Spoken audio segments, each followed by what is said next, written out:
আজকে একটা প্রশ্নের উত্তর দিয়ে যাবেন। এই যে ধর্ষণ, পুরো ভারতবর্ষে জেরে ধর্ষণ লেগেই আছে।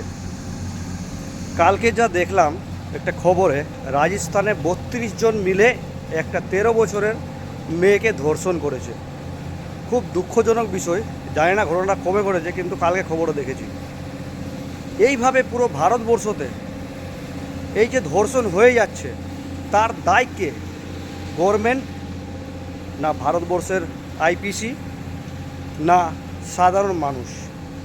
আমার মতে যে ধর্ষণকারী যদি সাধারণ মানুষ হয়, সাধারণ মানুষ থেকে তুলে আসে, তাহলে সাধারণ মানুষ। যদি কোনো পার্টি থেকে আসে, তাহলে সেই পার্টির মানুষ। আর যদি কোনো আইনত গভর্নমেন্টের মানুষ থাকে, তাহলে আমি বুঝবো তারাই ধর্ষণকারী।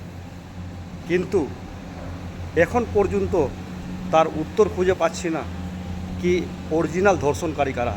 হ্যাঁ, আপনারা নিশ্চয়ই জানেন, কলকাতা মানে বারুইপুর 24 পরগনার মধ্যে পড়ে বারুইপুরে সেই মেয়েকে ধর্ষণ করে মেরে ফেলে তার কি শাস্তি না করেছে শুধুমাত্র সেই মেয়েই জানে, সেই ধর্ষণকারী জানে তার কীরকম জীবন গেছে।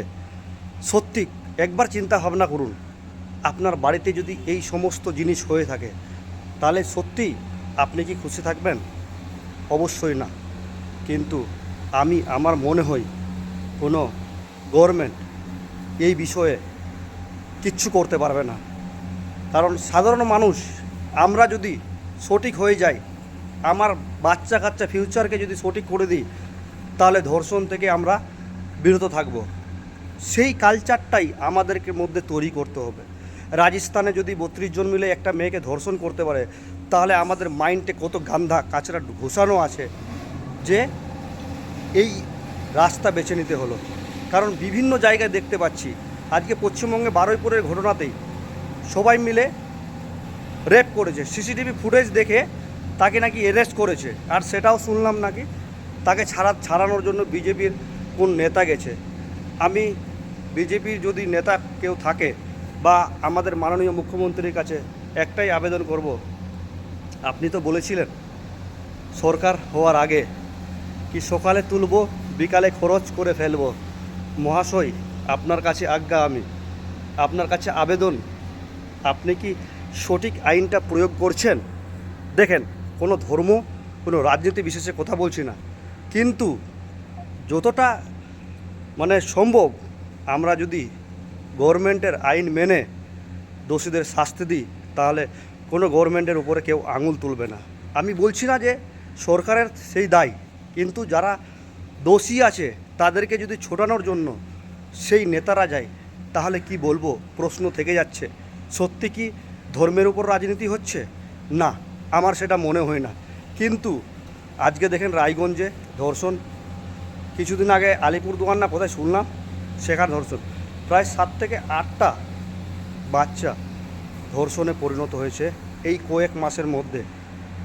তো আমি চাইবো সবাই সচেতন হয়ে যান, এবং বিশেষ করে গভর্নমেন্টে যারা চালায়, দেখেন পুলিশ আর নেতার মধ্যে কোনো মিল থাকা প্রয়োজন না। কারণ নেতা কি করবে? আপনি যদি আপনার আইন মতন চলেন, তাহলে নেতা তো ভয় পাবে না। অতএব আপনি আপনার আইনটা দেখেন। পুলিশকে বলি আর নেতাদেরকে বলি, যদি আপনার নিজস্ব লোক থাকে, তাহলে তাকে উপযুক্ত শাস্তি দেওয়ার ব্যবস্থা আপনার প্রয়োজন থাকে। তা কি না কি আমরা নিজেকে বেছে নিব আর অন্যকে সাজা দিব, টার্গেট করে করে কাউকে ফাঁসিয়ে দেব, তা না। কারণ একটা বিশ্বাস ছিল মাননীয় শুভেন্দু অধিকারীর কাছে, আমাদের পশ্চিমবঙ্গের মুখ্যমন্ত্রীর কাছে, কি বলছিল সকালে তুলব বিকালে খরচা করে ফেলবো। আজও কি তোলা হয়েছে? আর যদি তোলা হয়েছে, তাহলে বলুন তো খরচা কটা হয়েছে, নাকি ব্যালেন্স বানিয়ে রেখেছেন, নাকি অন্য যাদের থাকলে তাদের টার্গেট করে খরচা করে দিতেন? সেটা মনের মধ্যে প্রশ্ন থেকে যায়।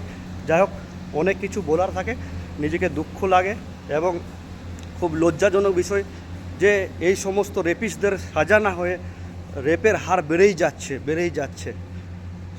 এতটা আশা করি না। গভর্নমেন্ট, পুলিশ প্রশাসন সবার কাছে আবেদন, এইভাবে দোষীদের শাস্তি চাই, এর বিরুদ্ধে নিন্দা করি।